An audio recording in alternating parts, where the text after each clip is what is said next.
What if today was your last day? What if this was it? Is what you're doing right now, is that something that you're proud of?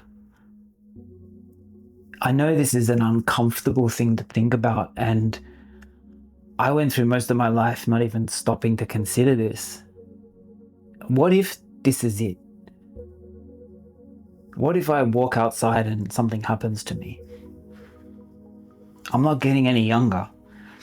And I know that we feel like we can live forever, but what if this is it? And this video today is my attempt to remind you of that fact. And I'm going to tell you a story about something that happened to me in my life that really brought it home for me and that made me realize sometimes the way that we live is so thoughtless.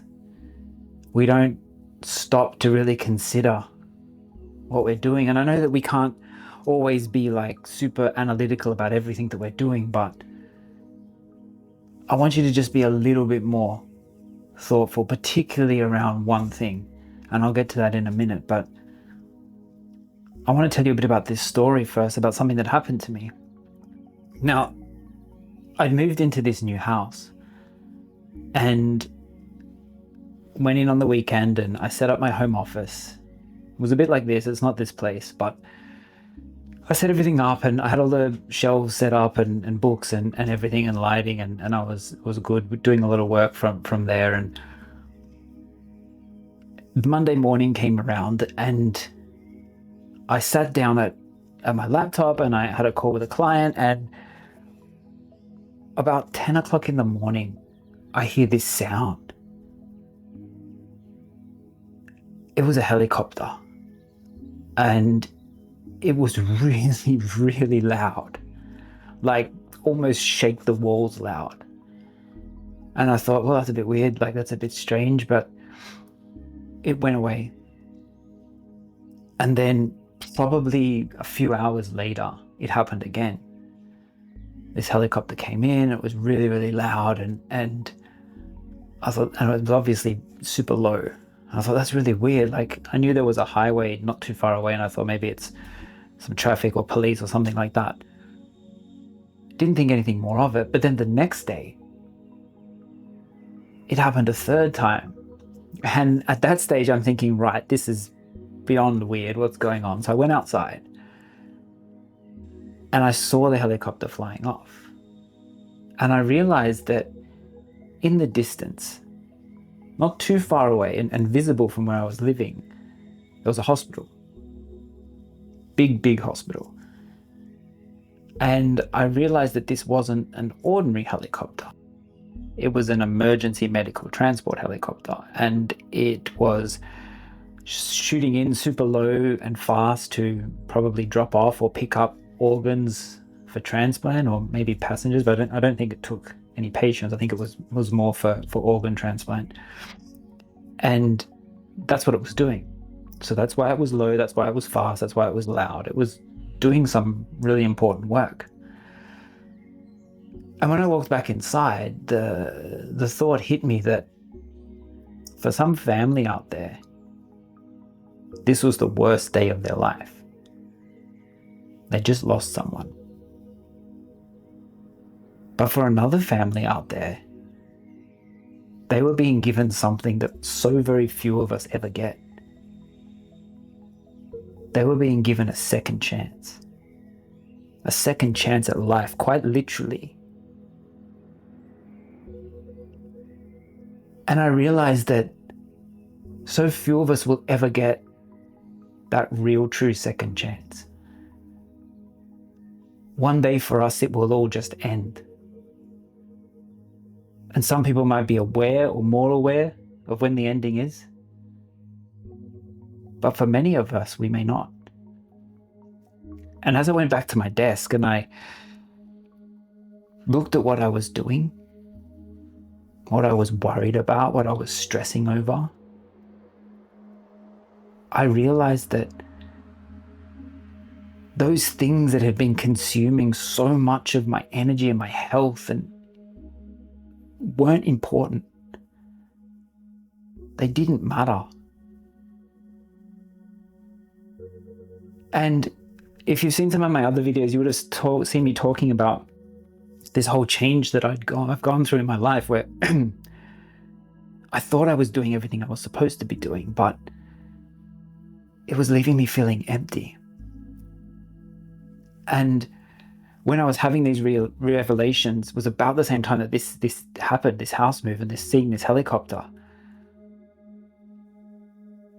And I said, I don't want to leave this. If this was the last piece of work that I was ever working on, I wasn't proud to leave it behind. I wasn't proud of how I was living. I wasn't proud of how I was parenting. I wasn't proud of how I was as a husband or as a friend, or even just how I was with myself. I wanted to do something different. I wanted to make this event my second chance. And so I took active steps to audit my life, to look through what I was doing, to really make a change, because I didn't want to live that way. We get so caught up in the day-to-day, in doing things for the sake of doing them, in being busy. We've confused like momentum and movement and just doing something with meaning, with creating meaning. We think if we just keep chucking stuff at it, chucking effort, doing more and more and more, constantly keeping ourselves busy, that we'll eventually hit and find something worthwhile, or that's the point. That's the point of life, just to keep working, to keep being busy, to keep giving ourselves valid excuses. But I realized in that that's just a lie we tell ourselves. Oh, I can't do that. I'm too busy. I've got to do this. I'm working on this. I'm trying to do this really important email to send, all of this sort of stuff. And at the end of the day, when we're with ourselves and you look in that mirror and you ask yourself the question, like, am I happy with who I am? For many of us, the answer is no. And I know we can't be perfect, and this is not about saying that we can. That's an impossibility. But we can actively live our lives instead of just being like a bystander, just watching it happen. I don't want to be waking up in 5-10 years' time and asking where the time's gone because I haven't been here now. I want to watch my kids grow up. I want to remember that. I want to be a part of that. I want to build something in my life that I am proud of. And so since then, since that moment, since a helicopter and a couple of other things that happened, I reshaped how I approach my life. I threw out the old scripts. I threw out the old maps, those rules that I thought I had to follow because I'd been told that that's how I had to live. And I started to live my life. And you know what? It's really, really hard. It's really hard.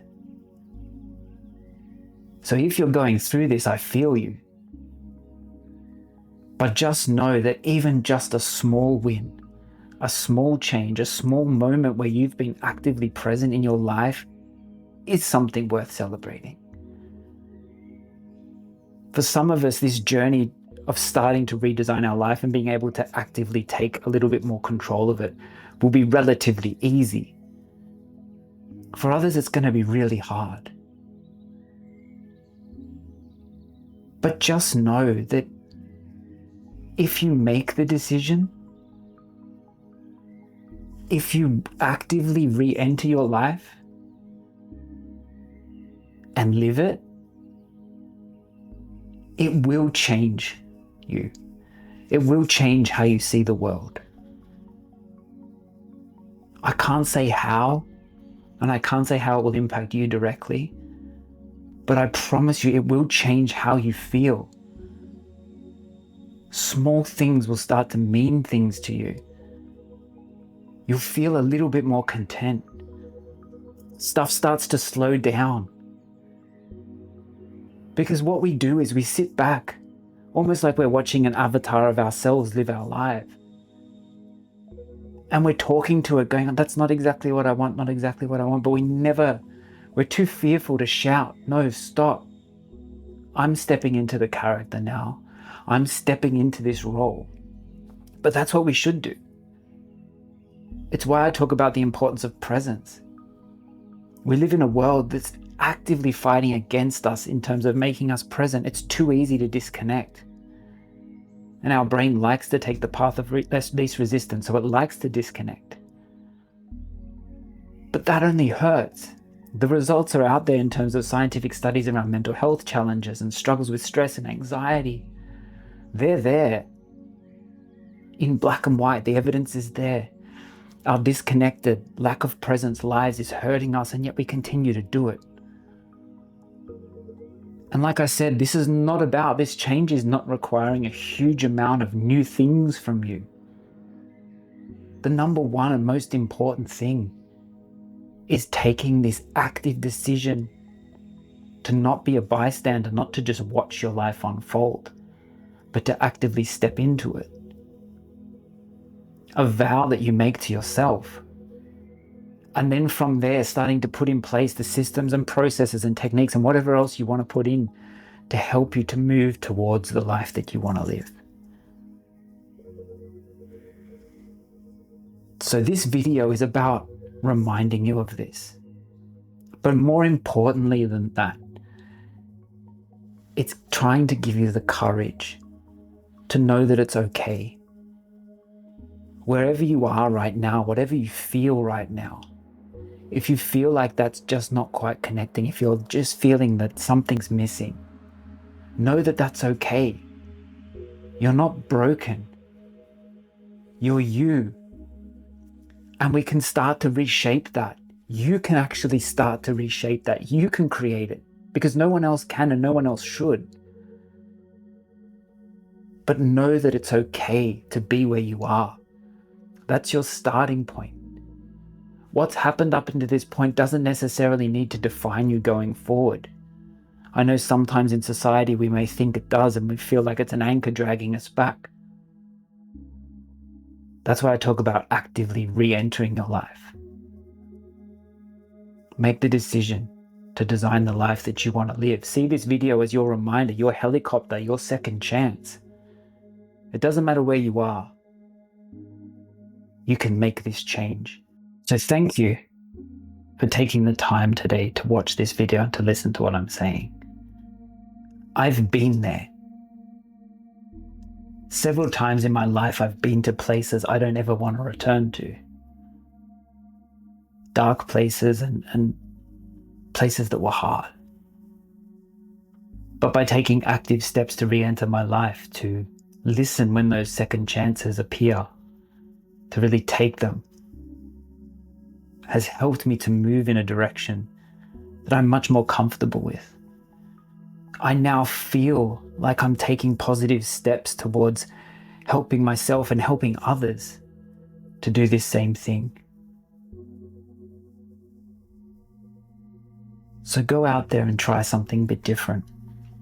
Take control of your life. Don't let it be dictated to you. I'm always here if you want to leave a comment down below, leave a like, reach out through some of my channels. But know that it's okay. Wherever you are, it's okay. This is your second chance. It's not a restart. It's about re-entering your life. But thank you for watching. I'll see you again in another video. Stay present, and I'll talk to you soon.